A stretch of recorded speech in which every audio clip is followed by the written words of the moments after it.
Hitler actually openly admitted that he studied the laws, eugenics laws on the books in America, like Buck versus Bell in 1927, which upheld Virginia's mandated sterilization law of those labeled unfit to reproduce. Did you know?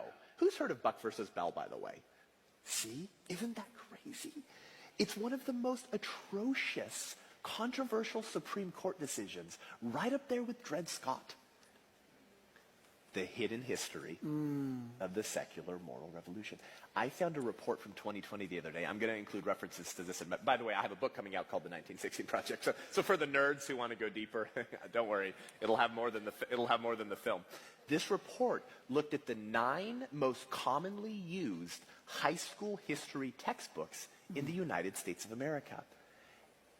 Any coverage of the eugenics movement, the American Eugenics Society, Margaret Sanger, and Buck versus Bell are almost entirely absent.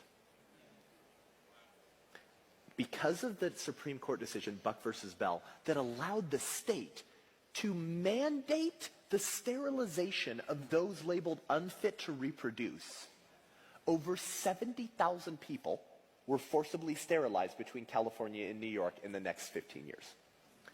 Meaning forcibly sterilized. Like, we're tying your tubes or snip, snip. You don't get to have kids because you're bad stock.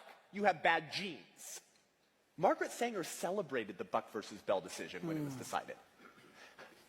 At the Nuremberg trials, guys, the Nazis, in their defense, said, but you guys had Buck versus Bell that allowed the state to mandate the sterilization of those considered a threat to the gene pool. Guys, the Nazis in their defense cited our Supreme Court decision, which Margaret Sanger celebrated when it was decided in 1927. Planned Parenthood isn't just part of the eugenics movement, they are the eugenics movement. That's right. Controlling population, breeding the fit, preventing the unfit from reproducing. So her Negro Project in 1939 was an attempt to get black faces to be the front of the propaganda and putting, which is today, by the way, 80% of their Planned Parenthood surgical abortion facilities within walking distance of majority black neighborhoods. As it was in 1939, so it is today. This was intentional. She had someone on her payroll for the Negro Project. It was a Negro Project director. And I've got one of their quotes. You have to dig for this stuff. I found it. Here's what someone on Margaret Sanger's payroll for the Negro Project said. There is a great danger that we will fail because the Negroes think that this is a plan for their extermination. Hence, let's appear to let the colored run it.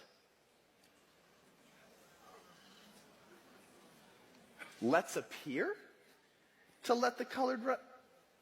Which is why today, if you walk into a Planned Parenthood clinic in a black neighborhood, there will be a black man or woman sitting at the front desk to welcome you in. So the mother, whose black unborn child Planned Parenthood has assigned dollar signs to, will feel more comfortable when they see someone who looks like them.